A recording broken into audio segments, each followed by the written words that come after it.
BRS 10 ఏళ్ల పాలనలో పాలమూరుకు అన్యాయం చేశారన్నారు ప్రభుత్వ విప్ ఎన్ఎం శ్రీనివాసరెడ్డి. పాలమూరు రంగారెడ్డి కోసం పాదయాత్ర చేస్తామన్న బీఆర్ఎస్ మాజీ మంత్రులపై ఆగ్రహం వ్యక్తం చేశారు ఎమ్మెల్యేలు మధుసూదన్ రెడ్డి, మేఘారెడ్డి. 10 ఏళ్ల పాలనలో ఎందుకు పాలమూరు రంగారెడ్డి ప్రాజెక్టును పూర్తి చేయలేదని ప్రశ్నించారు. పాలమూరు బిడ్డగా జిల్లా అభివృద్ధికి సీఎం రేవంత్ రెడ్డి కృషి చేస్తున్నారని చెప్పారు కాంగ్రెస్ ఎమ్మెల్యేలు.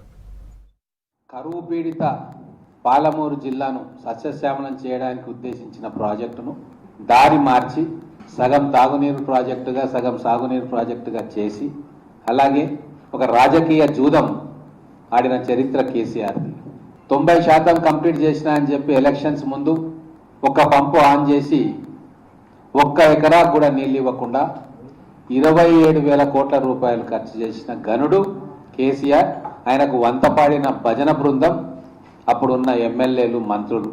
ఈ 2 సంవత్సరాల 6 నెలల కాలంలో అన్ని పర్మిషన్స్ తీసుకొచ్చి 7,000 కోట్ల రూపాయలు ఖర్చు చేసి అన్ని చిక్కుముళ్లను విప్పుకుంటూ అన్ని ప్రాజెక్టులు పూర్తయితాయి. పాలమూరు సస్యశ్యామలమవుతుంది. ప్రతి ఎకరాకు సాగునీరు అందుతుంది.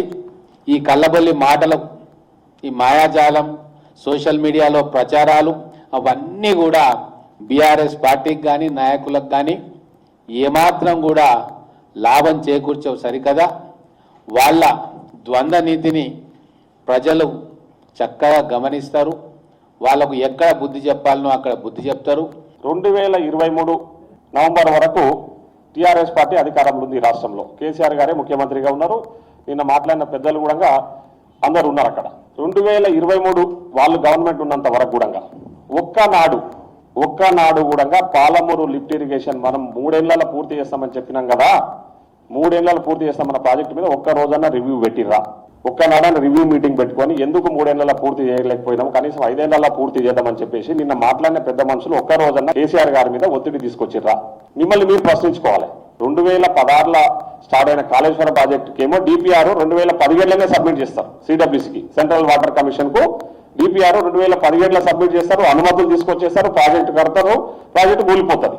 కానీ దానికంటే ముందు స్టార్ట్ చేసిన Palamuru Rangareddy lift irrigation project విషయంలో వీళ్ళు ఒకనాడు రివ్యూ పెట్టలేదు. వీళ్ళు సబ్మిట్ చేసిన డిపిఆర్ ఎన్నట్టు సబ్మిట్ చేశారు?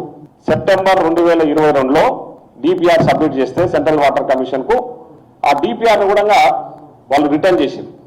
అంటే 15లో ప్రాజెక్టు ప్రారంభించి 3 ఏళ్లలో పూర్తి చేస్తామన్న బీఆర్ఎస్ నాయకులు డిపిఆర్ మాత్రం 2022లో సబ్మిట్ చేస్తారు.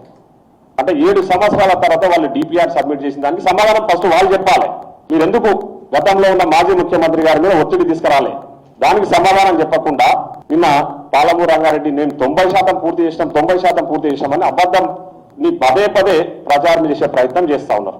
పాలమూరు రంగారెడ్డికి సంబంధించి ఆయన అప్పుడున్న ముఖ్యమంత్రి నేను పూర్తి చేయండి, గెస్ట్ హౌస్ కట్టండి, నేను చాలా తొందరగా కంప్లీట్ చేస్తాను, మొట్టమొదటి కాళేశ్వరం కంటే ముందు మన పాలమూరు రంగారెడ్డి ప్రాజెక్టును ఆయన ఫౌండేషన్ వేస్తున్నాడు.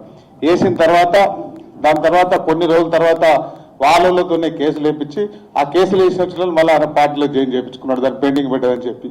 దాని తర్వాత మళ్ళీ జగన్ను పిలిచి ఆంధ్ర మనం కలిసి ఉండాలి, వాళ్ళతో బిర్యానీలు పెట్టి అలాగే చేసుకున్నాడు.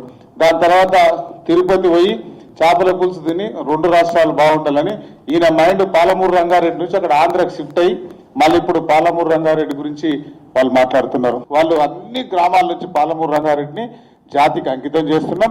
ఊర్లలో చెంబులు, బిందెలు, బకెట్లు అన్ని తీసుకొని రండి, మేము మోటార్ ఆన్ చేస్తాం, నీళ్ళు పట్టుకొని పోయి ఊళ్ళల్లో దేవుళ్ళకి పూజలు చేయమని చెప్పారు.